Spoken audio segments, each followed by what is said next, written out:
이 시간 하나님께서 우리에게 주시는 말씀은 사도행전 28장 23절에서 28절입니다. 제가 보는 성경으로 신약 237쪽입니다. 말씀을 봉독할 때 하나님의 음성을 들으시기 바랍니다. 그들이 날짜를 정하고 그가 유숙하는 집에 많이 오니 바울이 아침부터 저녁까지 강론하여 하나님의 나라를 증언하고 모세의 율법과 선지자의 말을 가지고 예수에 대하여 권하더라.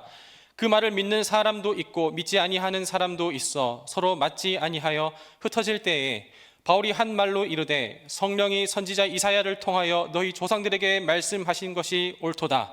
일러스되 이 백성에게 가서 말하기를 너희가 듣기는 들어도 도무지 깨닫지 못하며 보기는 보아도 도무지 알지 못하는도다. 이 백성들의 마음이 우둔하여져서 그 귀로는 둔하게 듣고 그 눈은 감았으니 이는 눈으로 보고 귀로 듣고 마음으로 깨달아 돌아오면 내가 고쳐줄까 함이라 하였으니 그런즉 하나님의 이 구원이 이방인에게로 보내어진 줄 알라. 그들은 그것을 들으리라 하더라. 아멘. 한번 여러분 그 덧셈을 한번 해주시면 좋을 것 같은데요. 1800, 4000, 6000 얼마죠? 답을 좀 주세요. 11,800km입니다. 좀 이해가 잘 안 가시더라도 여기 나오는 사진을 한번 지도를 한번 좀 봐주셨으면 좋겠는데요. 우리가 사도행전 1장부터 이제 28장 다 마무리가 되는 것 같아요. 한 1년 정도 이렇게 열심히 달려왔어요. 그런데 사도행전 1장부터 사도 바울의 그 여정이 그려져 있는데 1차 전도 여행이 안디옥, 그러니까 지금의 그 이스라엘 거기였죠. 그러면서 뭐 터키 해서 이게 1800km를 한번 이렇게 도는 거예요. 그리고 조금 쉬었습니다. 그리고 두 번째 지도가 나오는데 이게 4000km를 걸어서 배 타고 당나귀 타고 이렇게 갔다는 거예요. 그리고 너무 힘드니까 조금 쉬었어요. 그리고 6000km를 마지막에 이렇게 가는 거예요. 그리고 사도행전 28장까지 온 거예요. 이게 그 거리입니다. 그 총 더해봤더니 11,800km 이 정도가 되는 것 같아요. 우리 한번 이 질문을 가지고 오늘 말씀을 좀 들어가면 좋을 것 같은데요. 사도 바울이 왜 그 먼 거리를 그렇게 걸어 다니면서 뭐 때문에 그렇게 했을까? 어떤 마음이었을까? 이 질문 하나만 가지고 오늘 말씀을 한번 들어가면은 사도행전을 오늘 또는 다음 주에 이제 마무리가 되는 것 같아요, 여러분. 제가 참 역사적으로 좋아하는 인물이 하나 있어요. 징기스칸인데 이분이 한 1200년대쯤 있었던 실존적인 인물입니다. 1995년 미국의 웨스트 포스트지에 의하면은 1000년 동안에 최근에 가장 존경받고 가장 위대한 인물로 징기스칸을 꼽았습니다. 세계 3분의 2를 정복을 했었던 인물입니다. 그런데 몽골이라고 하는 나라는 그때 어디가 있는지조차도 몰랐던 나라예요. 미개한 나라예요. 문자도 없었습니다. 이 징기스칸이 글도 몰랐었던 사람입니다. 역사학자들은 이렇게 세계 3분의 2를 정복했었던 이유를 두 가지로 놓고 보고 있는 것 같아요. 첫째는요, 강력한 조직력을 갖추었다. 그런데 이 조직력이 어디서 나오냐면은 힘에서 나오고 무슨 탄압에서 나오는 것이 아니라 평등주의를 그때 했다는 거예요. 그러니까 귀족 사회인데 능력에 따라서 장군이 누구든지 될 수 있다. 그러니까 사람들이 막 모여드는 거예요. 이러한 리더십이 그에게 있었어요. 그리고 두 번째는 정복한 그 민족에 들어가서요, 그 자기들 나라와 융화를 시키는 거예요. 그러니까 그 나라에 말하는 거에 귀를 기울였다는 거예요. 그 나라를 존중해 주면서 그러면서 자기들 문화와 하나가 되게 했다. 이 역사학자들이 보는 거예요. 그런데 저는 여기 한 가지를 더 하고 싶었어요. 여러분, 징기스칸의 일대기라고 하는 그 영화를 한번 보시면은 아주 굉장히 흥미있고 재미있는데요, 굉장한 어려움을 겪어요. 무슨 가까운 사람으로 인해서 배신당하고 감옥에 가고 그리고 또 그 나라를 잃어버리기도 하고 이런 수도 없는 어려움을 가지고서 다시 일어서거든요. 그에게는 열정이 있었어요. 정말 통일된 이 나라를 이루고자 하는 열정 하나가 있었다. 요즘에는 열정이라고 하는 이 단어를 굉장히 아름답게 사용을 하는데, 원래 이 열정이라고 하는 단어는요, 고난, 그리고 환난, 어려움, 이게 내포된 단어란 말이죠. 이 열정. 그래서 칼로 세계 3분의 1을 정복한 사람이란 말이에요. 저는 이 징기스칸을 소개하려고 하는 게 아니에요. 이 사람의 열정을 하나 끄집어내고요, 사도 바울은 창과 칼이 아닌 단 하나, 예수 복음으로 세계 모든 역사를 바꿔놓은 사람이에요. 이 사도 바울이 들어가는 이 자리, 11,800km의 그 이르는 길, 그리고 저 서구를 통해서 관문이 열려서 철학이라든지 학문이라든지 모든 게 꽃이 피울 수 있도록 했었던 그 길이 바로 사도 바울이에요. 사도 바울의 놀라운 이 열정의 길, 이걸 제가 보려고 하는 거예요. 사도 바울의 마음을 잘 나타내주는 성경이 있습니다. 사도행전 20장 20절 이하 제가 읽어드릴게요. 보라, 이제 나는 성령에 매여 예루살렘으로 가는데 거기서 무슨 일을 당할는지 알지 못하노라. 오직 성령이 각 성에서 내게 증언하여 결박과 환난이 나를 기다린다 하시나. 여기서부터 같이 읽어볼까요? 시작. 내가 달려갈 길과 주 예수께 받은 사명 곧 하나님의 은혜의 복음을 증언하는 일을 마치려 하면은 나의 생명조차 조금도 귀한 것으로 여기지 아니하노라. 지금 성령께서 두 가지 얘기해 주는 거예요. 너 다시 예루살렘 갈 거냐? 그런데 가면은 그 자리는 죽음의 자리야. 끝나는 거야. 너 목숨 이제 더 이상 부지할 수가 없어 라고 하는 이런 얘기예요. 그런데 여기에서 사도 바울은 24절에 이 마음 가지고 그는 이 길을 달려가거든요. 내가 달려갈 길과 주 예수께 받은 사명, 그건 뭐예요? 복음을 증언하는 일을 마치려 하면은 끝난다는 거예요. 그런데 나의 생명조차도 귀한 것으로 여기지 않고 나는 그 길을 가겠다 라고 하는 이 결단이 여기에 있었던 거예요. 생명과 사명 사이의 긴장 관계가 이 안에는 있는 거예요. 나에게 주어진 그 사명, 복음을 전하면서 11,800km를 내가 가긴 가야 돼요. 그런데 여러분, 그 안에 생명이라고 하는, 내가 잘못하면 죽을 수 있는데, 여기에 긴장관계, 여러분 이거 보이시나요? 좀 쉽게 얘기해 볼까요? 여기 우리 계신 권사님, 성도님, 장로님들 오늘 말씀 들으면서 그래 내가 그렇게 살아야지 라고 하는 이 사명, 본질이 있어요. 그런데 밖에 나가면 어때요? 우리 삶은 그냥 두나요? 이 긴장관계가 있는 거예요. 말씀대로 살고 싶잖아요. 그런데 잘 안 되잖아요. 이 긴장관계, 여기에서 사도 바울은 결단했다는 거예요. 내가 달려갈 길, 주 예수께 받은 사명, 복음을 증언하는 일, 그것에는 내 생명조차도 조금도 귀한 것으로 여기지 않고 나는 그 길을 걸어가겠다라고 하는 것이죠. 26절과 27절 20장이에요. 오늘 본문 좀 벗어나 볼게요. 여기 무슨 말씀이 나와요? 이렇게 나옵니다. 그러므로 오늘 여러분에게 증언하거니와 모든 사람의 피에 대하여 내가 깨끗하니 이는 내가 꺼리지 않고 하나님의 뜻을 더 다 여러분에게 전하였다. 자, 여러분 이게 무슨 얘기냐면요, 말씀을 전하는 일에 자신은 최선을 다했다라고 하는 것입니다. 구원받을 사람이 있습니다. 그런데 내가 입을 닫는다면은 핏값을 나에게 물었을 거야. 그렇지만은 나는 최선을 다해서 11,800km를 달려왔어. 여러분, 우리가 복음 전하고 예수 믿으라고 하고 우리가 살아가면서 뭐 전도지가 되고 또는 전도지를 나눠주고 막 그러잖아요. 그런데 그걸 받아들인 사람이 있어요. 우리가 전했습니다. 그런데 우리는 전한 것으로 된 거예요. 믿든지 안 믿든지 그건 이제 그 사람 책임이에요. 그렇지 않겠어요? 그런데요, 이 말씀은 그 사람이 복음을 받아들일 수 있는 수단과 창구가 내가 유일해. 그런데 내가 입을 닫고 있었어. 그러면은 그 책임을, 그 핏값을 여러분에게 묻는다는 거예요. 여러분에게, 나에게 묻겠다라고 하는 이 무서운 말씀이 여기에 있단 말입니다. 여기에 대해서 사도 바울은 나는 깨끗하다, 죽을 힘을 다해서 내가 그 사명을 감당했다라고 하는 말씀이에요. 오늘 본문으로 한번 가봐요. 23절, 그들이 날짜를 정하고 그가 유숙하는 집에 많이 오니 바울이 아침부터 저녁까지 강론하여 하나님의 나라를 증언하고 그리고 예수에 대해서 권하였다, 이렇게 나오고 있습니다. 사도행전 1장부터 열심히 달려왔습니다. 그리고 28장에 우리가 이르렀어요. 그런데 사도 바울이 지금 제수의 몸으로 지난 시간인가요? 배에 막 그 갇혀서 유라굴라 광풍을 만났잖아요. 그리고 로마에 압송돼서 이제 끌려가서 거기에 있는 거예요. 화려하지 않아요, 여러분. 그의 마지막 여정이 초라해요. 굉장히 비참한 것 같아요. 그런데 감옥에 갇혀서 2년 동안 있습니다. 이게 가택연금이에요. 오늘 셋집을 얻어서 거기에서 유숙하면서 2년이 지나서 그는 그 자리에서 이제 죽습니다.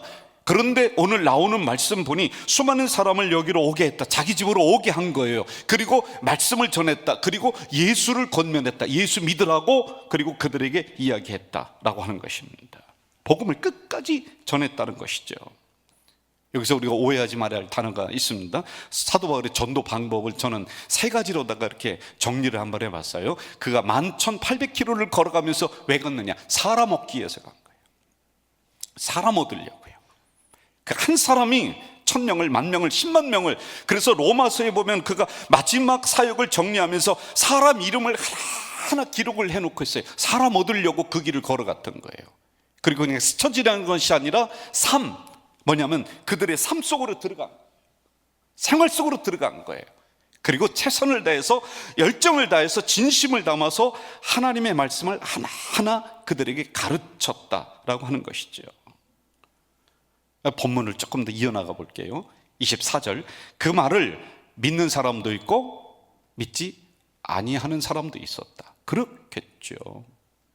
그런데 본문에서는 계속 어떻게 얘기하냐면 그 말을 왜 안 믿었냐면 마음이 우둔했다는 거예요. 마음이 여러분 둔하니까요. 마음이 닫혀버리니까 귀가 안 들리는 거예요. 눈이 보이지 않는 거예요. 진리를 알아듣지 못하고 진실을 보지 못하는, 그래서 귀머리가 됐고 눈봉사가 되었다. 눈이 멀게 되었다. 맞는 것 같아요, 여러분. 우리나라 초기의 상황을 보면은 수많은 선교사들이 와서 죽어갑니다. 우리가 뭐라고 그랬습니까? 양귀자, 서양 귀신, 그렇게 배척했잖아요. 그들 죽였잖아요. 143명에 145명 정확히 양화진에 그들의 무덤이 있잖아요. 선교사들의 무덤이 있잖아요. 우리 다 죽여버렸어요. 저 기독교 교회라고 하는데 저 예배당 나가면은 집안이 망조가 들린다. 그래서 여러분 우리 귀 닫았어요. 눈 멀게 했어요. 그래 그들 죽였습니다. 2023년 세계적으로 기독교인들이 몇 명이 죽었는가? 어느 보고서에 보니까 약 5만 명 가까이 기독교인들이 죽은 거예요. 왜? 그들이 귀를 닫고요, 눈 멀게 했으니까, 마음이 우둔하니까 안 믿는 거란 말이에요. 이럴 때 우리들에게 주어진 전도의 사명을 어떻게 삶 속에서 감당해야 될까? 이걸 좀 한번 물어봐야 될 때가 지금이란 말입니다. 왜? 사도행전 이제 마무리 되거든요. 여러분, 저는 3가지로다가 요약을 했어요. 제가 그동안에 전도에 대해서 수도 없이 말씀을 드리는 것 종합하고, 그리고 오늘 사도행전에 있는 이 말씀과 연결해서 한 3가지 정도로 우리가 좀 하면 좋겠다. 첫째는요, 존재 목적을 분명히 해야 된다. 마태복음 1장 38절, 우리가 다른 가까운 마을들로 가자, 거기서도 전도하리니 내가 이를 위하여 왔노라. 예수님이 분명하게 선포하거든요. 내가 전도하러 왔다, 내가 이를 위하여 왔다. 그런데 그것을 이어받은 사도 바울이었습니다. 여러분, 사도 바울 성경으로 한번 우리 보자고요. 사도 바울이 어떻게 그의 초기와 말년이 어떤 형태로다가 진행이 되는가 제가 한번 읽어드릴게요. 사도행전 13장에 보면 사도 바울 부름의 장면 첫 번째 나오고 있어요. 이에 금식하여 기도하고 두 사람에게 안수하여 보냅니다. 사도 바울과 바나바입니다. 두 사람이 성령의 보내심을 받아 실루기아에 내려가 거기서 배 타고 구브리에 쭉 갑니다. 그리고 여러 회당에 가서 하나님의 말씀을 유대인과 여러 회당에 있는 사람들에게 전했다. 하나님의 말씀을 그가 처음 부름 받았을 때의 상황입니다. 그리고서는 11,800km를 열심히 그가 달려가고 있는 거예요. 그리고 마지막 장면 한번 볼까요? 사도행전 28장 제가 읽어드릴게요. 그들이 날짜를 정하고 그가 유숙하여 집에 많이 오니 바울이 아침부터 저녁까지 강론하여 하나님의 나라를 증언했다. 그리고 선지자의 말을 가지고 예수에 대하여 권하였다. 목적을 잃어버리지 않아요. 자기가 왜 여기에 서 있는지, 자기는 어떤 길을 가야 하는지, 자기 주어진 사명이 무엇인지 여러분 한 번도 잃어버리지 않아요. 그 길을 11,800km를 걸어가는 거예요. 그러니까 그 긴 여정을 그가 견뎌낼 수 있었고 이겨낼 수가 있는 거죠. 그 안에 보면요, 수도 없는 어려움들, 죽을 고비가 열 몇 번이 겹쳐옵니다. 그럼 여러분, 이 목표 없으면요 중간에 다 포기해버리는 거예요. 이번에 기도원 생활하면서 제가 그 산행을 하러 날을 잡아서 산을 갔어요.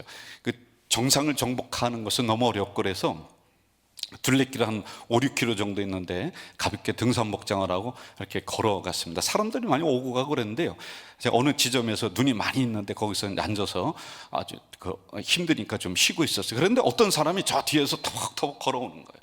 걸어놓은 폼이 제가 보니까 정상을 가려고 하는 사람이 아니에요.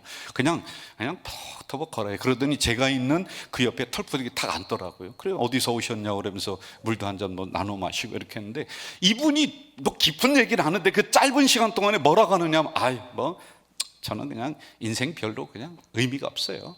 여러 가지 일이 있는 것 같아요. 그러니까 보니까 눈이 풀렸어요. 그리고 발걸음도 씩씩하게 걷는 게 아니에요. 그냥 어깨 쭉 쳐져서 터벅터벅 걷고 있는 거예요. 삶의 목표가 상실된 거예요. 여러분, 교회만이 아니라 우리가 집사로서 권사로서 그 전도할 사명만이 아니라, 여러분, 우리 삶의 의지와 목표 이루려면 그냥 어깨 쭉 쳐지고 그저 그래요, 인생이 그래요, 그러면서 삶의 방향성을 상실해버리는 거 아니에요? 제가 이 설교를 준비하다가 이런 생각이 들었어요. 우리 교회 처음 왔을 때, 지금도 마찬가지지만 제 목표의식이 그때는 정말 뚜렷했어요. 제가 한 얼마 정도를 걸었을까 한번 생각해 보니까 11,800km는 안 되는 것 같아요. 하여간 그래도 열심히 가방 들고 다녔어요. 그런데 그때 얼마나 신방을 다녔던지 여러분, 가방이 다 떨어진 거예요. 그래, 가방에 저기 있잖아요, 그 두꺼운 스카치 테이프, 이걸 칭칭칭 감은 거예요. 손잡이가 다 떨어져 가지고. 그래도 너무 좋은 거예요. 왜? 나한테 목표의식이 있으니까. 비 오는 날 제가 신방을 다닙니다. 그런데 구두 밑창이 이게 한두 개가 아니에요. 지금은 그냥 조금 그래도 구두라도 살 만큼 저기지, 그때는 그런저런 여유도 없었는 것 같아요. 구두 밑창이 다 헤어져서 물이 안으로 다 치컥치컥 다 들어오는 거예요. 그러면 그 신방 가가지고 그거 들키면 좀 창피할까봐 그냥 오므리고 있느라고, 그냥 무릎 꿇고서 이렇게 그냥 안 보이게 하느라고, 권사님들이 아마 그랬을 것 같아요. 우리 목사님 굉장히 거룩하다고. 그런데 제가 양말 숨기려고 그랬던 거예요. 왜? 목표의식이 있으니까요. 구두가 아무리 떨어져도, 가방이 아무리 떨어져도 아무 상관이 없는 거예요. 여러분, 교회의 존재 이유가 뭐예요? 우리 교회를 여기로 옮기신 이유가 뭐예요? 모이면은 거룩하게 예배 드려야 돼요. 그리고 영혼 구원을 위해서 하나님이 우리를 여기에 세우신 것이죠. 이춘호 목사님이라고 하는 분이 있는데, 열정 플러스라고 하는 책을 쓰셨는데 언젠가도 한번 좀 소개해 드린 기억이 있어요. 담임 목사로 그 교회를 부임을 했어요. 그래, 남선교회 여전도회 회장들을 불러서 회의를 하는데, 아마 들어보셨을 거예요. 무슨 일을 하셨어요? 앞으로 무슨 일을 하실 거예요? 그랬더니 여전도회가, 이게 나쁘다는 게 아니에요 여러분들, 오해하면 또 안 돼. 여전도회가 보고하는데 다 1년 내내 하나같이 생활용품 팔고 끝나는 거예요. 그것만 있더래요. 그게 나쁜 건 아니에요. 가래떡, 참기름, 우리도 하고 있어요. 그래 물었어요. 왜 이거 팝니까? 그랬더니 목사님, 전도해야죠, 선교해야죠. 그런데 전도 선교는 아무것도 없는 거예요. 이게 바뀌었다는 거예요. 1년 내내 그거 하다가 끝나는 거예요. 남선교회는 뭐 합니까? 라고 보고하는데 이렇게 해요. 하나는 족구대회, 그리고 지금은 이제 못합니다. 8월에 개 잡는 날. 이거 이제 두 가지였다는 거예요. 아마 들어보셨을 것 같아요. 여러분, 여전도에는 전도가 목적이에요. 남성계는 선교가 목적이에요. 그래서 이게 큰 틀로는 전도 선교는 하나로 가고 있는 거란 말이에요. 그런데 본질이 바뀌었다는 거예요. 전후가 바뀌었다는 거예요. 이게 잘못됐다는 게 아니에요. 여러분, 이해가 되시죠? 그것도 그려주세요. 우리 교회 2014년인가 15년에 어느 여전도의 몇 월에 보고, 제가 그때 읽어드릴게요. 10가정 문자로다가 신방을 했습니다. 그리고 5가정 목사님과 같이 등록 신방 뭐 개업 신방을 5가정 했습니다. 그리고 임원들 모여서 몇 월 며칠에 기도했습니다. 이 보고 내용이에요. 보고 내용. 그래도 우리 교회는요, 존재 목적을 그래도 유지하고 있는 교회예요. 기관들이 모여서 친목 도모하는 거 있어야 됩니다. 그런데 그걸로 마치면 안 된다는 거예요. 우리의 존재 이유와 존재 목적을 분명히 해야지만이 된다는 거예요. 그래야지 여러분 그 11,800km를 걸어갈 수가 있는 것이지, 그 상실하면 우리 교회 가다가 어디로 갈지 모르는 거예요. 중간에 다 포기해버리는 거예요. 오늘 바닷가의 요 이야기 하면서 첫 번째 좀 제가 마무리할게요. 바닷가에 등대를 지키는 등대지기가 있었는데 365일 내내 평안한 거예요. 등대지기는 막 폭풍우가 일어날 때 여기 있는 발전기에서 막 돌려가지고 펑펑펑펑 해서 전기를 해서 쫙 비춰줘야 되는데 그냥 평안한 거예요. 그런데 이 발전기를 돌리는 기름이 막 한 달에 한 번씩 이렇게 촉촉촉 들어오는, 계속 쌓이는 거예요. 이걸 쓸 일이 없어요. 근데 이걸 알고 어떤 아주머니가 자식이 너무 아픈 거예요. 돈이 없어요. 그래서 등대지기에게 가서 뭐라고 했냐면, 아이고 등대지기 양반, 우리 집안 잘 알잖아요. 우리 자식이 너무 아픈데 이거 정말 사경을 헤매고 있습니다. 제발 한 번만 도와주세요. 어떻게 도와주는데요? 여기는 기름을 좀 갖다 팔아서 그 돈을 좀 꺼주세요. 아니 이건 안 된다고. 이거는 비상시에 이걸 기름을 돌려서 떼야지 어떻게 무슨 얘기 하는 거냐고. 아이 지금까지 360일 한 번도 없었잖아요. 그러니까 생각해보니까 뭐 그런 것 같아요. 그래서 기름을 갖다가 좀 팔아서 도와주세요. 그런데 이게 소문났어요. 그 다음에 아주머니가 또 뛰어오더니, 우리 아이 학비 좀 이렇게 해서 해주세요. 우리 병원비가 없어요. 우리 지금 굶어 죽게 생겨요. 수도 없는 사람이 오는 거예요. 그래서 뭐 그냥 한 사람 해줬으니까 그 다음에는 어쩔 수가 없는 거예요. 그 다음에 기름 팔아서 해주고 또 기름 팔아서 해주고 기름 팔아서 다 해줘버렸어요. 그런데요, 제가 너무 극단적인 예화를 드는 것 같아요. 그런데 그날 밤에 폭풍우가 몰아치는 거야. 이 동네에 있는 우리 아들들이, 장정들이 다 나가서 지금 그 배에서 막 조업을 하고 막 들어오는데 등대를 비출 기름이 없는 거야. 기름이 다 떨어져 버린 거예요. 여러분, 등대 목적을 잃어버린 거죠. 오늘 많은 교회들이, 많은 성도들이 이 사실을 잊으며 살고 있는 현실이에요. 그런데 사도 바울은요, 첫 번부터 끝까지 11,800km를 가면서 단 한 번도 이 존재 이유와 목적을 잃어버리지 않았어요. 여러분, 교회만 그러면 안 돼요. 인생도 마찬가지예요. 이거 잃어버리면 안 돼요. 두 번째, 같이 한번 해볼까요? 우리가 전도지이다. 시작. 우리가 전도지이다. 옆에 있는 분에게, 집사님이 전도지입니다. 시작. 집사님이, 권사님이 전도지이십니다. 집사님의 미소가 전도지입니다. 시작. 장로님, 미소가 전도지이십니다. 여러분, 제가 이거 굉장히 많이 했어요. 그래서 이걸 지금 종합해서 사도행전 마무리를 하고 있는 거예요. 마태복음 5장 16절 한번 같이 읽어볼까요? 시작. 이같이 너희 빛이 사람 앞에 비치게 하여 그들로 너희 착한 행실을 보고 하늘에 계신 너희 아버지께 영광을 돌리게 하라. 여러분, 뛰어난 영성을 얘기하고 뛰어난 도덕성을 얘기하고 무슨 신학적인 걸 얘기하는 게 아니에요. 너희의 착한 행실을 보고, 그러면은 옆에 있는 사람이 박 집사, 김 집사가 그렇게 정직하게 살아가는 거 보고 하나님 아버지께 돌아온다는 거예요. 여러분, 이거예요. 우리나라 1919년 3.1운동 때 기독교인 20만 명도 안 됐다고 했잖아요. 그때 당시 인구가 1600만 명인데 1.25%예요. 그런데 그때는 진짜 빛이었고, 그때는 진짜 소금이었어요. 그때는 진짜 그리스도인이었어요. 그래서 많은 사람들이 어떻게 했냐면, 야, 저 사람 진짜 예수 믿는 사람이야. 그래서 그 사람 보고서 예수 믿었다니까요. 아펜젤러 언더우드 그 선교사가 와서 학당을 열었거든요. 그런데 그때 사람들이 역사에 기록에 보면 뭐라고 했냐면, 저 학교만 들어가면 다 성공해. 그래서 거기에 줄을 쓴 거예요. 줄을요.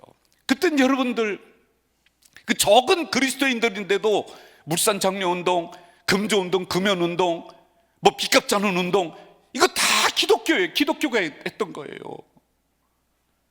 그런데 오늘의 교회 모습 어떨까요? 우리들만 좋다, 그 가짜일 가능성 많아요. 그래서 세상에게 물어봤어요. 왜냐하면 내 주관적 사실이 객관적 사실이 되려면은 우리만 좋다 해서 안 돼요. 또 누군가가 아 진짜 좋아 라고 이야기해 주면 그게 사실이 되는 거거든요. 그래서 물어봤어요. 그랬더니 뭐라고 한 줄 아세요? 세상에서요, 기독교인들 더 악해, 더 사기치는 사람, 더 안 좋아. 왜 그러냐고 물어봤어요. 그랬더니 두 가지로 대답이 요약되는 거예요. 하나는 지도자들, 저를 포함해서 장로님들. 죄송해요. 뭐 저니까 이런 이야기 하잖아요. 강사가 와서 이 얘기 못 하잖아요. 근데 구체적으로 뭐가 문제냐라고 봤더니 하나님에게 돌아가야 될 영광을 우리가 다 가로채 버렸다는 거예요. 지도자들이 다 가로채 버렸다는 거예요. 그래서 자기 이름 나야 되고 자기가 생생 나야 되고,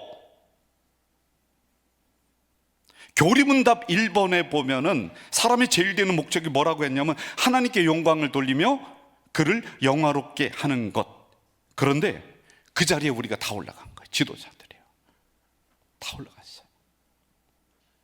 여러분, 111 전도운동 이거 지난주에 나눠드렸어요.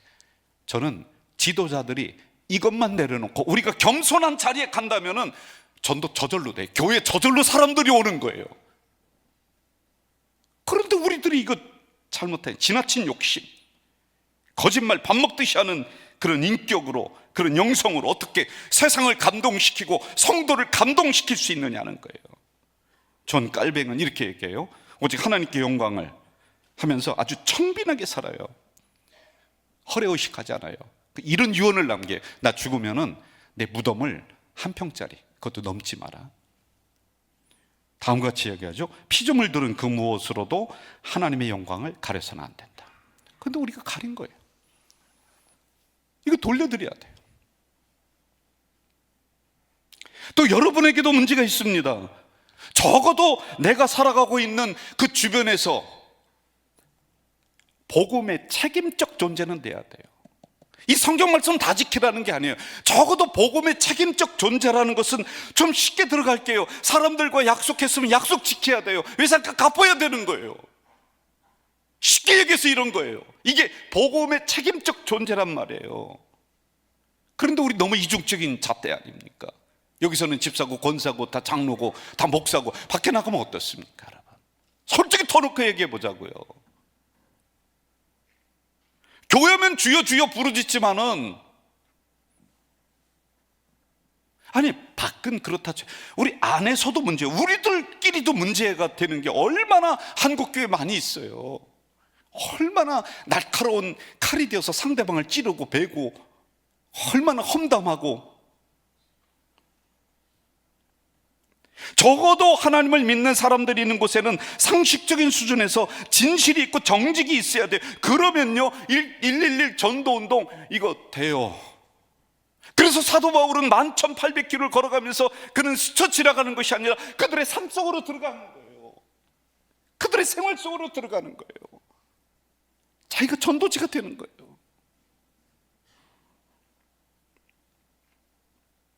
그러므로 다른 사람들에게 뭐라고 하기 전에 나부터, 우리부터 고쳐나가면 돼요. 한번 또 해볼까요? 옆에 있는 분에게, 집사님이 전도지입니다. 시작. 권사님이 전도지이십니다. 그동안 했었던 부분들을 축약을 해서 말씀드리는 거예요. 마지막 세 번째, 일꾼으로 우리를 부르셨다는 겁니다. 마태복음 9장 37절, 이에 제자들에게, 시작. 이에 제자들에게 이르시되 추수할 것은 많되 일꾼이 적으니. 일꾼은 싹을 주는 거라고 말씀을 드렸어요. 여러분, 일꾼으로 사도 바울을 부르요. 하나님이 그냥 사용하지 않으세요. 사도 바울은 비록 그의 삶이, 그 후반전이 그리고 마무리가 화려하지 않았습니다.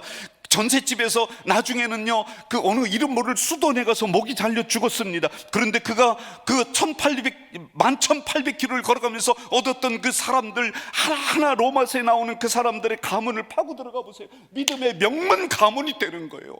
하나님이 별처럼 올리시는 거예요. 이 땅에서 복을 주시는 거예요.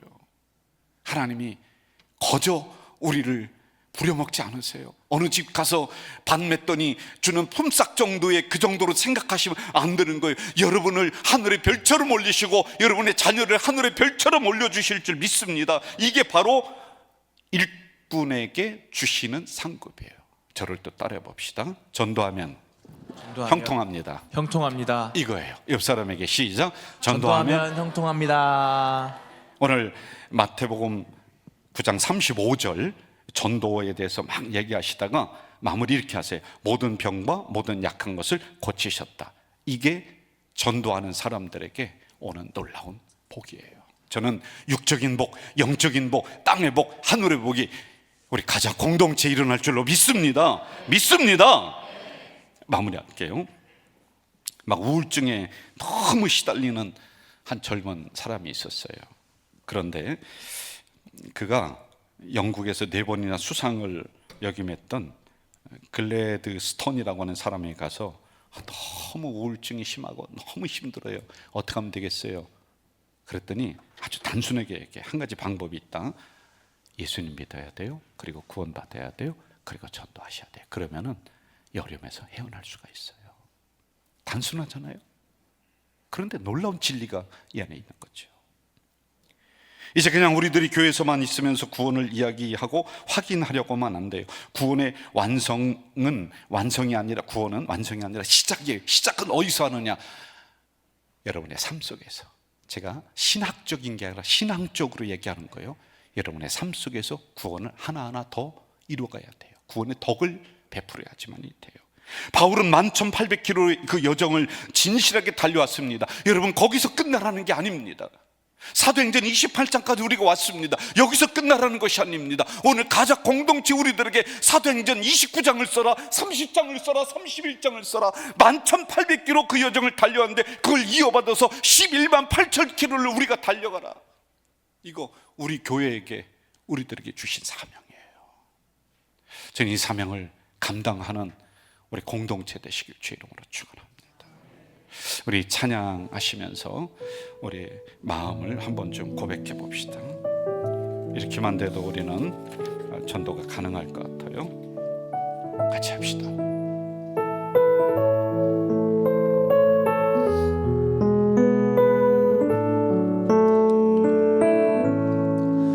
나의 모든 행실을 주여 기억나시고 바른 길로 인도하소서.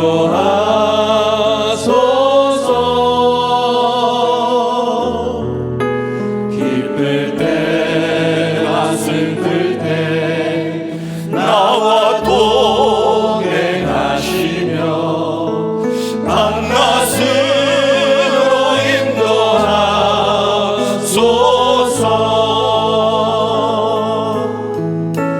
내 모든 형편을 다 기억하시고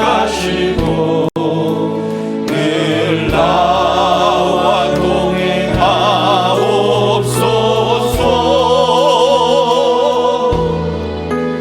나의 생명 주 앞에 남김없이 드리니 주여 나를 지켜주소서. 나의 모든 실수, 나의 모든 실수를 주여 용서하시고 바른 길로 인도하소서.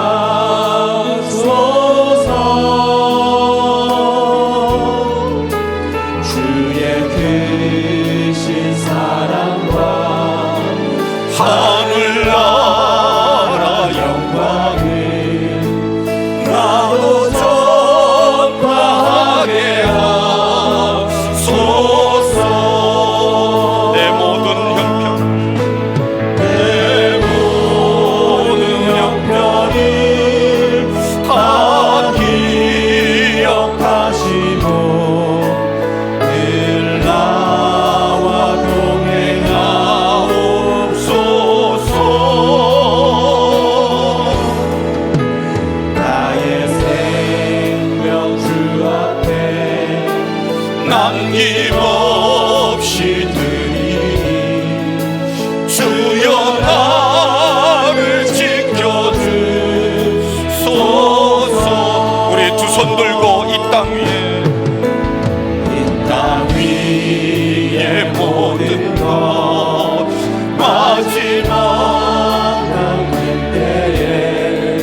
상급 주시고 면류관을 쓰게 하소서.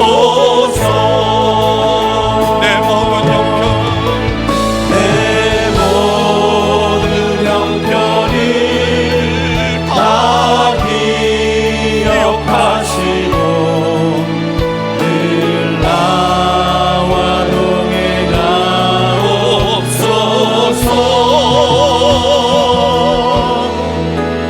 나의 생명 주 앞에 남김없이 드리니 주여 나를 지켜주소서.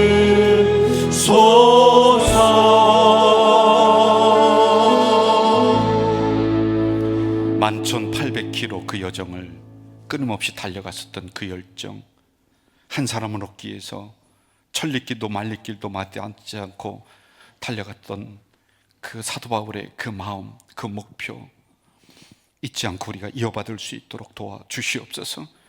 사도행전이 28장으로 마무리되지만은 우리 가자지을교회가 사도행전 29장을 30장을 31장을 쓰는 우리 교회가 되도록 역사해 주시옵소서.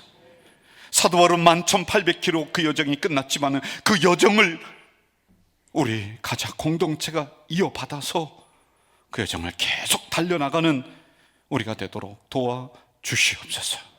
예수님의 이름으로 기도하옵나이다. 아멘.